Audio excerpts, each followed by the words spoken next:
Good morning, students. Today we will be discussing the new chapter of the chemistry, class 10th, metals and non-metals. In nature, we have many substances. These substances can be elements, they can be compounds, they can be molecules, so on and so forth. So these substances that are present in the nature, or I can say like this, the elements that are present in nature, we have till now 118 elements. These elements are broadly classified into three categories. We have metals, non-metals and metalloids. So the first topic in this chapter that we will be discussing is what is a metal. So let's see what are metals. Metals are the elements that have the tendency to lose electrons. An electron is a negatively charged particle. An electron is a lepton, a negatively charged particle. Any element that has the tendency to lose the electrons, we say them that these substances, they may be metals. Now let's discuss some of the metals that we use in our daily life. The first metal, the first class of metals, you students, you might have thought about, you might have listened about these metals, is you have iron. Iron is an classical example of a metal. We have titanium. We have chromium. These three metals, iron, titanium and chromium, these are the metals that are used for making defense equipments. Metals like iron, metal like titanium, metal like chromium, they are used for making defense equipments. So these metals, they are known as strategic metals. So iron, titanium and chromium, they are known as strategic metals. Strategic metals. Number second point. There are certain metals like we have copper, like we have in iron, like we have gold, like we have silver. These metals, they have a very, very high ornamental value. Some of these metals were used for making coins. That's why these metals, like I am talking about copper, I am talking about silver, I am talking about gold, these metals are known as coinage metals. Coinage metals. So a very, very simple scenario goes like this. The elements that are present in our periodic table, 118 elements, they have been broadly classified into three categories. Number one, we have metals. Number second, we have non-metals. And number third, we have metalloids. About 20% of the known elements, they are metals. They are metals. 75%, or some books write it more than that data, about 75% to 79% of the known elements, they are non-metals, and the rest percentage of the elements, they are metalloids. So I can say like this, suppose we have here metals, we have here elements. So these elements are classified into three categories. Number one, we have metals, we have non-metals, and we have metalloids. Three things. Now, initially, we will be taking the first section, that is metals. As discussed earlier, the most important property of a metal is that metals are the elements that have the tendency to lose electrons. They may lose one electron, they may lose two electrons. In some cases, they may lose three electrons. These metals have a variety of, I can say, physical properties. Like we will be discussing about, metals are generally hard. Number one point. Number second point, what is the appearance of the metals? Metals are generally lustrous in nature. They have a metallic luster. In some cases, we say it like this, metals have high melting and boiling points, very high melting and boiling points. Though we have some exceptions that we will be discussing later on. Third, we discuss about the metals. The metals they show good conduction.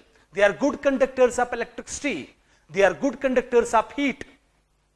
Second point we see in these metals is that metals are generally they have a very high density.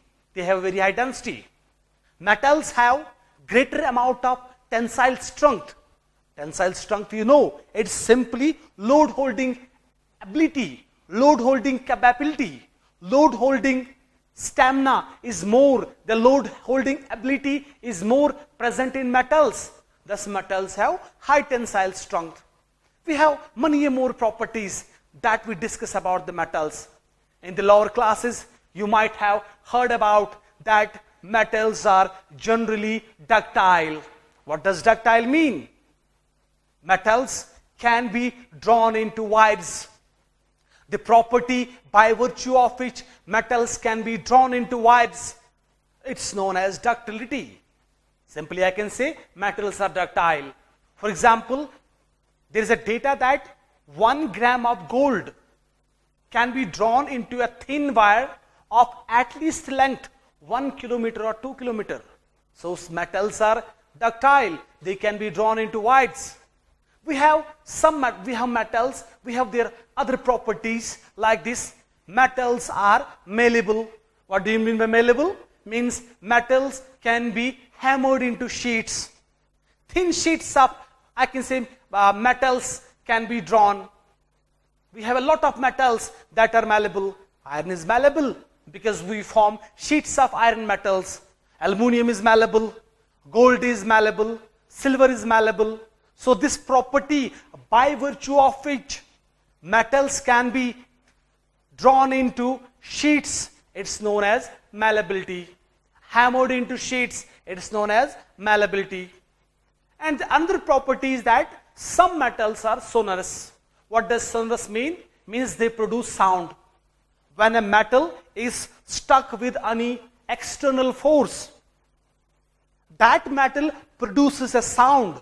This property is known as sonority, or simply metals are sonorous. So there are many physical characteristics that are found in metals.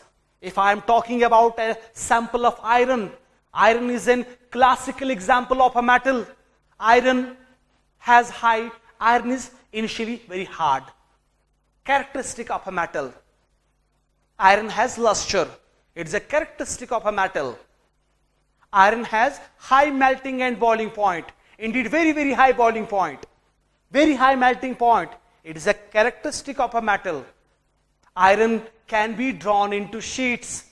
Iron is malleable, property of a metal. Iron can be drawn into wires. Iron is ductile, property of a metal. Iron is good conductor of heat and electricity. It is a property of metal. So metals have all these properties. But in terms of its chemical reactions, in terms of its chemical properties, we simply say like this: a metal is an element, a specific element that has the tendency to lose electrons. A substance that loses electrons, it generally forms a cation. So metals are the elements that have the tendency to lose electrons and they form metal cations. We have a lot of about 80%, 75 to 80% data present in the books. It shows us that about 80% of the elements that are being discovered so far, they are metals. Let's look at our periodic table. Let's look at our periodic table. And we will discuss, we will be showing you which of these elements are metals. First point, you know about periodic table. Periodic table has 18 groups, 18 vertical groups, 1, 2, 3, 4 and 18 vertical groups. Periodic table has 7 horizontal rows known as periods. The first group of the periodic table that includes, except hydrogen, lithium, sodium, potassium, rubidium, cesium and francium. I am talking about the group first of the periodic table. Sodium, lithium, sodium, potassium and many more metals. They are metals. And these metals are known as, alkali metals. The first group is alkali metals. They are all metals. Why? Because they have the tendency to lose one electron. When they will be losing one electron, they will form monovalent metal cations. I will be showing you with some examples. The first group of the periodic table.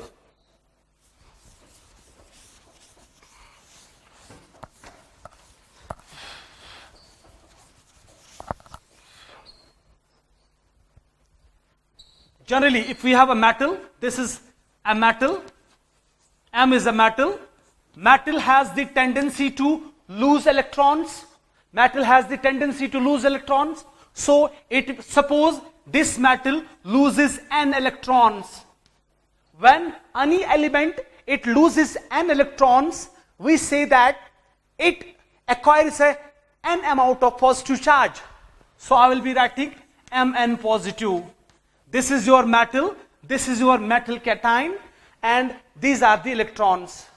The group first of the periodic table, lithium, sodium, potassium, rubidium and cesium. I will not be writing francium because francium is radioactive.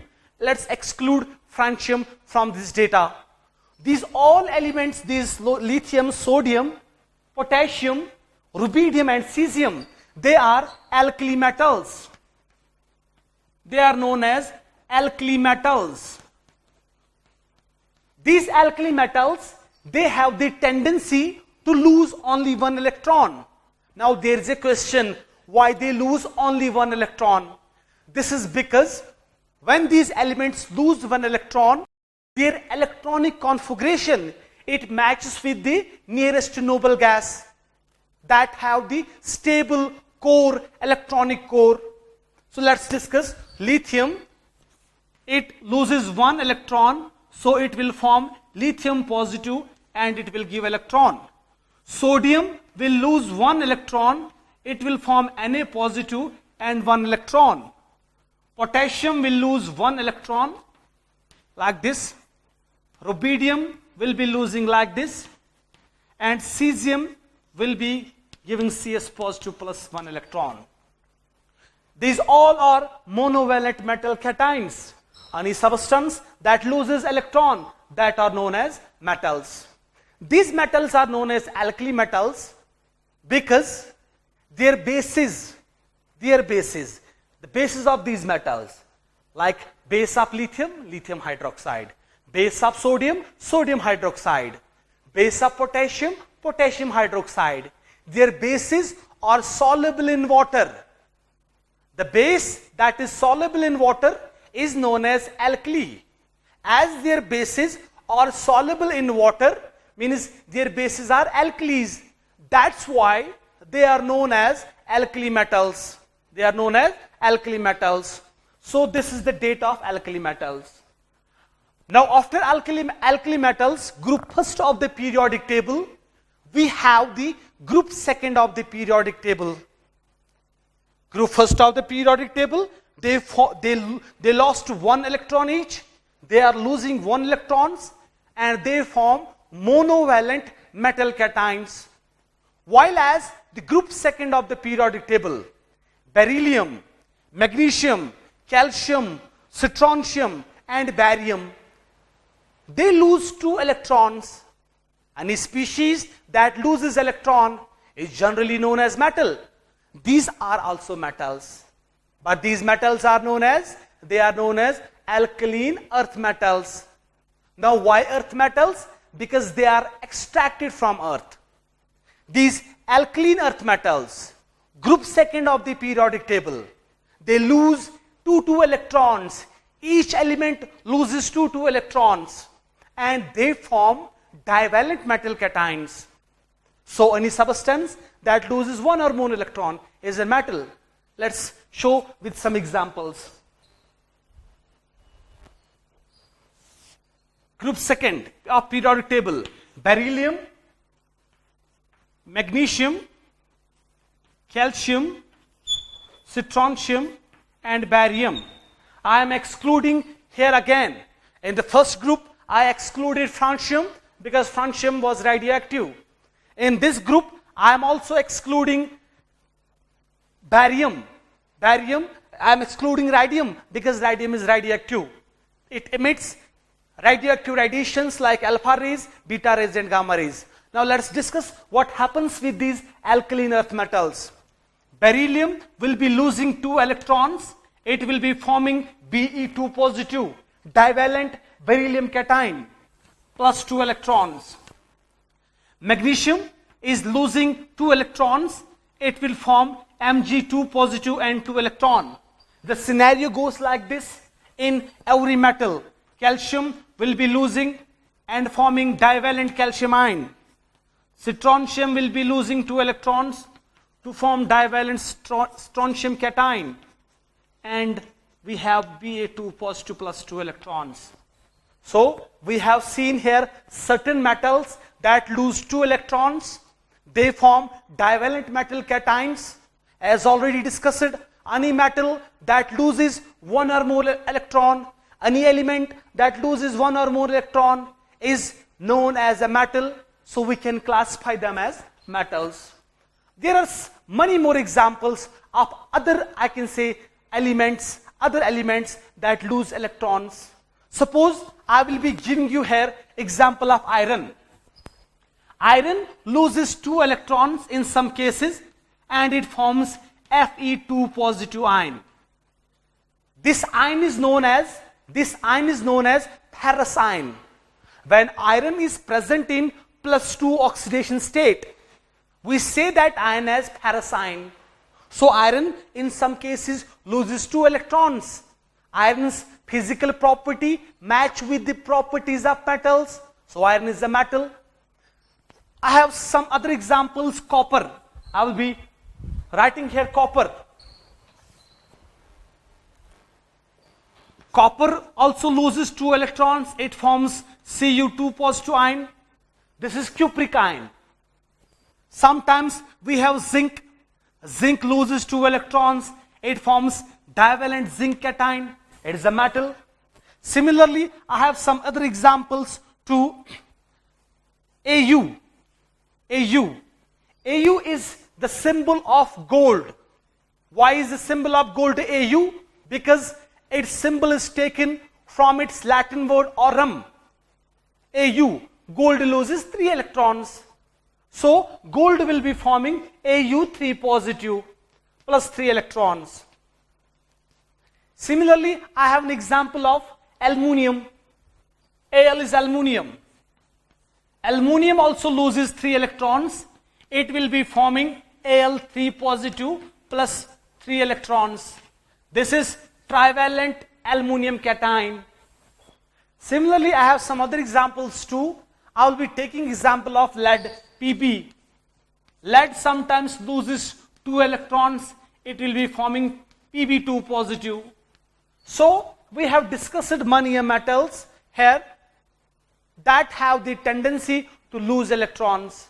There are many other metals like we have scandium, we have titanium, we have vanadium, we have chromium, we have manganese, we have iron, we have osmium, we have ruthenium, we have rhodium, we have even titanium, we have some other metals, lanthanum, cerium, praseodymium, promethium, samarium, europium, gadolinium, terbium, and many other metals that have this tendency of losing these electrons. That's why they are known as metals. Now the physical properties of metals. Physical properties of metals. We have a lot of physical properties of metals that we will be taking one by one. The first physical property of metal is hardness. Number one, hardness. Hardness. Now, generally, metals are very hard and strong. Metals are rigid. Why? Because in metals, the atoms are bound together by a very, very strong linkage, by a very, very strong bond. That bond is known as metallic bond. So in metals, the constituent particles, that is metal ions, these metal ions are linked together by means of a very, very strong force. That force is known as metallic bond. Metallic bond is a strong bond in nature. That's why metals are very hard in nature. We have many examples of metals that are very, very hard. Examples of these metals are, iron is generally very hard because iron atoms, iron particles are held together by a very, very strong bond, metallic bond in their crystal lattice, in their lattice sites. Again, is the same example of iron, gold. Now, the magnitude of hardness, it depends upon the magnitude of the metallic bond. Stronger will be the metallic bond. Greater will be the strength of the metallic bond. Greater will be the value of hardness. We know hardness, one extra point, hardness is measured by means of a scale known as Mohs scale. So the thing is very clear, metals are generally very, very hard because they have a strong force of attraction known as metallic bond. But here we have some exceptions. There are some metals like sodium, like potassium, like sodium and potassium.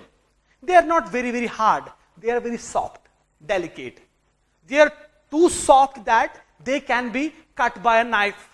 So metals are generally hard, but we have some exceptions. Sodium and potassium. They are so soft that they can be cleaved by means of a knife. The first properties, metals are generally hard. Number second point, hardness. Then we have luster. Luster, very, very important. Luster. I can say the phenomena of shining, of having shiny surface. The phenomena of having shining surface is known as luster. We have a lot of metals that have a very brilliant shiny surface. The classical example goes gold. Gold is very shiny. Silver is shiny in nature. Silver has luster. We have iron in initial stage. When iron is not corroded, when iron is not rusted, it has a shine. Copper has a shine. This property of having shiny surface is known as metallic luster. So metals are generally lustrous. Now there is a question, why are metals lustrous?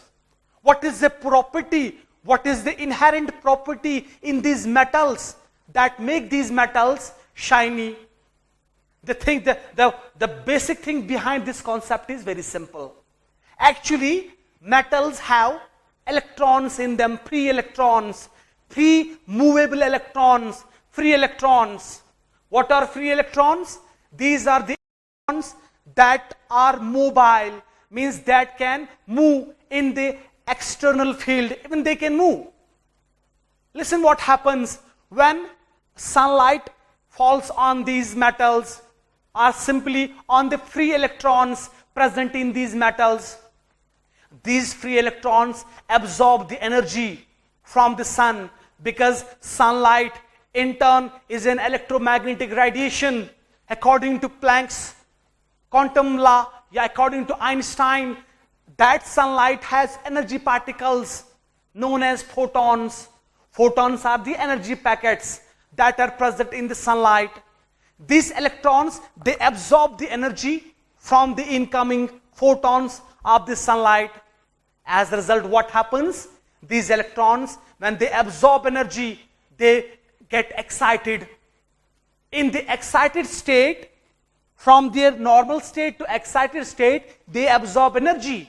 And what happens to these electrons, they begin to vibrate with higher amplitude. And when they vibrate with higher amplitude, or when they come back from the excited state to ground state, they emit radiations. They emit radiations when they come back from excited state to ground state, or when they start vibrating. During vibrations, they emit radiations, they emit energy in the form of light, in the form of electromagnetic radiations, that is light, and that light gives luster to these metals. That's why we say that metals are generally lustrous in nature. Example: gold, silver, aluminum, iron, and many more examples. After luster, we will be discussing the melting and boiling points. Melting and boiling points. So, the first thing is melting and boiling point. We know that, we have discussed it earlier, that what is a boiling point? What is a melting point? Melting point is a point at which solid state changes into liquid state. Melting point is not a process, it is a value of temperature. The value of temperature at which a particular solid state, it gets transformed into liquid state. We know that metals have a very strong linkage in them, very strong metallic bond in them. That's why, because of the presence of strong metallic bond, metals have very high melting points. Like iron has a very high melting point. We have, in addition to iron, we have copper. It has a very high melting point. Aluminum has a very high melting point. And now what is boiling point? Boiling point is a temperature. Metals have very high boiling point. Boiling point is a temperature at which the vapor pressure of a substance is equal to its atmospheric pressure. Or simply we can say that a temperature at which solid liquid starts transforming into gas state. Metals have very high boiling point too. Why? Because they have a stronger force of attraction metallic bond in them. But here we have some exceptions. Some metals like gallium and cesium, they have very low melting point. They melt on normal temperature. 0 degrees Celsius, 303 Kelvin, 302 Kelvin is their melting point. So some metals, like exceptions like gallium and cesium, they have exceptionally very low melting points. Even at room temperature, if we put these metals on our palm, they will melt. So this was about the melting points and boiling points. Now the third property is the malleability that we have discussed earlier. Metals, malleability is a property by virtue of which a metal can be hammered into sheets. So there are many more examples. Aluminum can be drawn into sheets, copper can be drawn into sheets, even gold can be drawn into sheets, silver even can be drawn into sheets. We have aluminum foils, we have even iron foils too, we have gold foils too. And the next property is ductility. Ductility is a property by virtue of which metals can be drawn into wires. We have a lot of examples. The transmission wires, they are made up of aluminum. Why? Because aluminum is a metal and it can be drawn into wire. We have iron wires. We have even the wires of copper. In transformers, we use the wires of copper. Even the most ductile metal is silver. Silver is very ductile. But why we don't make the wires of silver? Because they will be very costly. And I cited another example that a single 1 gram of gold, a thin wire of 1 kilometer or 2 kilometer can be drawn from it. So metals are ductile, metals are malleable. Then tensile strength, load holding capacity. Metals have a very high tensile strength, very high load holding capacity. Then after, some metals are sonorous, means when they are stuck by external force, by external deforming force, they produce sound. And then the very important property, metals are generally good conductors of heat and electricity. Now this point is a very important point. we'll be discussing it at like this. Metals have free electrons in them. Listen what happens when external field is applied to these metals. These free mobile electrons, they move, they show conduction. When they show conduction from higher potential to lower potential, they accompany the phenomena, they show the phenomena of flow of charge. Flow of charge is what is actually the current. So the current, the flow of current, simply the good conduction of electricity in metals is because of the presence of these free electrons. When external electric field is applied, they show conduction, they show mobility, and that's why we say that metals are good conductors of heat and electricity. Same happens with electricity. So this was about physical properties of metals and non-metals. Thank you, students.